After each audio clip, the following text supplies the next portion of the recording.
આપ સર્વોને હેતપૂર્વક જય શ્રી સ્વામિનારાયણ।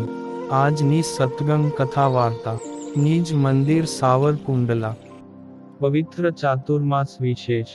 આજની સત્સંગ કથા વાર્તામાં આપણે ચરિત્ર કથા અંતર્ગત બુંદેલખંડ મધ્ય પ્રદેશના દંતિયા ગામના પ્રકાંડ પંડિત દિનમણી શર્મા અને ગામ મેઘપુરની કથા વાર્તા સાંભળશું। સોરઠ વંથલી પાસેના ગામ મેઘપુરમાં ભગવાન શ્રી હરિએ અનેક દિવ્ય લીલાઓ કરી છે। તે જ્યારે બુંદેલખંડ દંતિયા ગામના કોટીધ્વજ અને પ્રકાંડ પંડિત એવા દિનમણી શર્મા દ્વારિકાની યાત્રાએ જવા માટે નીકળ્યા ને ગુજરાતમાં વિસનગર મુકામે આવતા તેમણે સાંભળ્યું કે કાઠિયાવાડમાં સહજાનંદ સ્વામી નામે એક મહાપુરુષ વિચરે છે ને તે સ્વામિનારાયણ ભગવાનના નામથી અદ્ભુત પ્રતાપ દેખાડે છે। તે લોકોને સહજ સમાધિ કરાવે છે તથા મુમુક્ષુઓને નિર્વાસનિક બનાવીને કલ્યાણ કરે છે।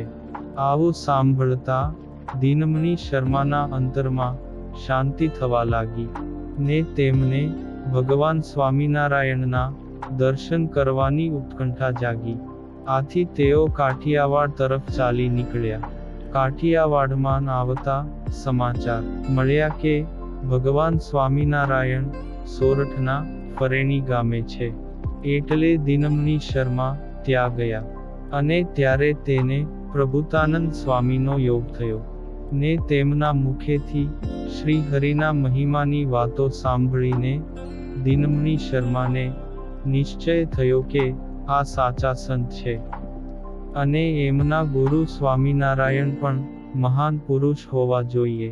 પછી ત્યાંથી ખબર મળ્યા કે શ્રી હરિ હાલમાં સિદ્ધપુર વિરાજે છે અને ત્યાંથી ઊંઝા ગામે પધારવાના છે। અટેલે દિનમણી શર્મા ત્યાંથી ઊંઝા ગયા ને ઊંઝાના તળાવની પાળે શ્રી હરિ સભામાં ઊંચા આસને વિરાજમાન હતા। તે સ્થળે આવતા દિનમણી શર્માને દર્શન માત્રથી જ વૃત્તિ ખેંચાઈ ગઈ ને શ્રીજી મહારાજ વાત કરતા હતા તેમાં વચ્ચે જરાક હસ્યા। તેથી દંતપંક્તિ ખુલ્લી દેખાણી અને એ દંતપંક્તિ દિનમણી શર્માની દ્રષ્ટિએ પડતાં જ તેમના દિલમાં કોઈ અલૌકિક ભાવ જાગી ઉઠ્યો અને દ્રઢતા થઈ કે આ પ્રગટ મૂર્તિ નક્કી ભગવાન છે ને તેમને પુરુષોત્તમપણાનો દ્રઢ નિશ્ચય થયો ને દંડવત પ્રણામ કર્યા। પછી સંવત 1862માં શ્રી હરિ સાથે ફરતા ફરતા સોરઠમાં મેઘપુર ગામે આવ્યા ને મેઘપુરમાં નારાયણ સોનીના ઘેર શ્રી હરિ પધાર્યા અને ફળિયામાં પીપળા હેઠે સભા ભરી। ત્યારે સંત હરિજન આગળ બેઠા ને બાયુ એક તરફ બેઠી। પછી સત્સંગની વાતો મંડાણી ને શ્રીજી મહારાજ પાસે એ વખતે પ્રકાંડ પંડિત એવા દિનમણી શર્માએ કહ્યું કે હે મહારાજ, મને આપનો દાસ જાણીને સાધુ કરો। ત્યારે મહારાજે કહ્યું કે શું તમારા ઘેરથી તમને રજા મળી ગઈ છે ને? કાની ભલામણ કરવી કે કાની પૂછવા જેવું હોય તો પૂછી આવો। ત્યારે તેઓ કહે, અરે મહારાજ, આ પૃથ્વી પર આવ્યો ત્યારે ક્યાંન કોઈને પૂછીને આવ્યો હતો, તેમ જઈશ ત્યારેય કોઈને કાની ભલામણ કરવા પણ નથી। હવે તો ઘર કુટુંબનો નાતો છૂટી ગયો છે। તે આવી એમની ઉત્કટ ઈચ્છા જોઈને શ્રી હરિએ તેમને પરમહંસ દીક્ષા આપી અને તેમનું નિત્યાનંદ સ્વામી એવું નામ રાખ્યું। અને મેઘપુરના હરિભક્ત નારાયણ સોનીએ તે દિવસે બ્રાહ્મણ પાસે રસોઈ કરાવીને સૌને જમાડ્યા। પછી સૌ પોઢ્યા ને મહારાજ પણ પોઢીને 2 કલાક પછી જાગ્યા ને જળપાન કર્યું। પછી નાહીને ઢોલીએ બિરાજ્યા। ત્યારે પોતાના મુખારવિંદની સામે સંતો ભક્તોની સભા થઈ। ત્યારે શ્રીજી મહારાજે સમાધિની વાત માંડીને કહ્યું કે જો ખરેખર ચિત્ત ઠેકાણે રાખીને ધ્યાન કરવા માંડે તો સ્થૂળ સૂક્ષ્મ ને કારણ એ દેહના ભાવ ટળી જાય. તે પછી જીવને ભગવાનનો સાક્ષાત્કાર થાય છે. આ મેઘપુર ગામમાં શ્રીહરિએ 6 માસ સુધી જોડી ફેરવીને બ્રાહ્મણોને જમાડવા માટે લીલીછમ આંબલીઓની ઘટામાં શ્રીજી મહારાજે એનો પડાવ નાખ્યો હતો. પછી મેધપુર ગામના અભણ બ્રાહ્મણ વાલજી મહેતાના મુખે વેદમંત્રો બોલાવ્યા.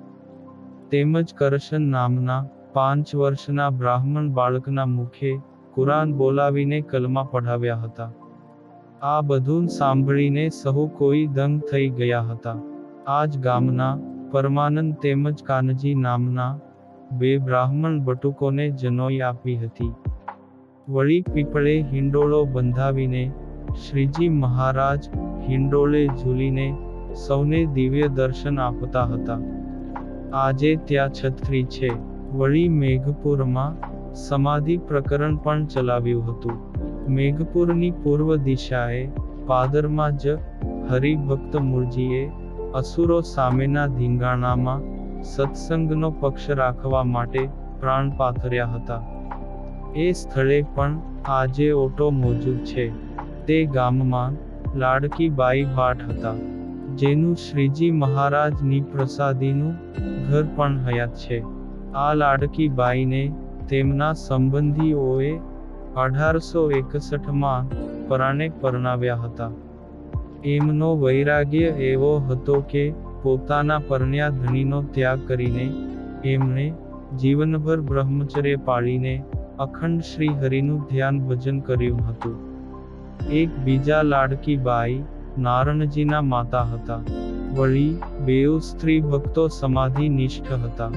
મેઘપુર ગામના વિપ્રકન્યા રૂકમાઈ બહેનને પીપલાણાના નરસિંહ મહેતાના પુત્ર સાથે પરણાવેલા તે રૂકમાઈ નાની ઉંમરે વિધવા થયેલા ને આખી જિંદગી એમને ભજન સ્મરણ કરીને પ્રભુની પ્રસન્નતા પ્રાપ્ત કરી હતી. મેઘપુર ગામમાં શ્રીજી મહારાજે સદાવ્રત આપવાનું ચાલુ કર્યું હતું.